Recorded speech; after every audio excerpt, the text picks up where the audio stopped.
মামা তোমার নামটা কি? বিপ্লব। মিথ্যা কথা কবে না। না। তুমি হিন্দু না মুসলমান? মুসলমান। তোমার কটা কথা বলে দিয়ে যাবো, কথা কটা যদি সত্য হয় সত্য বলবা তো? জি। একবার কও বিসমিল্লাহ, বিসমিল্লাহ, আরেকবার কও সুবহানাল্লাহ। সুবহানাল্লাহ। রাগ করলা?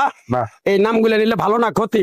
ভালো। তোমার চারটে কথা বলে দিয়ে যাবো, কথা চারটা যদি সত্য হয় সত্যই বলবা, মিথ্যার আশ্রয় নিবা, আল্লাহর কাছে ঠেকা থাকবা। কি কইছি কথাটা বুঝতে পারছো? জি। মুখ পাকাও। তুমি এমন একটা ব্যক্তি যে কয় আইলো তার পিছেই যাও, গেলে পরে তোমার ক্ষতি হয়, লাভ হয় না। কথাটা ঠিক না বে ঠিক? ঠিক। রাগ করলা?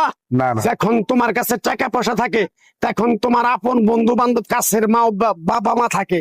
যখন তোমার কাছে টাকা পয়সা থাকে না, তোমার আত্মীয় স্বজন কোনো বন্ধু বান্ধব তোমার কাছে থাকে না।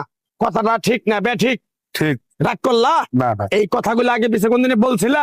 না। তুমি মানুষের পিছনে যায় হাজার হাজার টাকা পয়সা নষ্ট করো, তোমার পিছনে এসে কেউ 10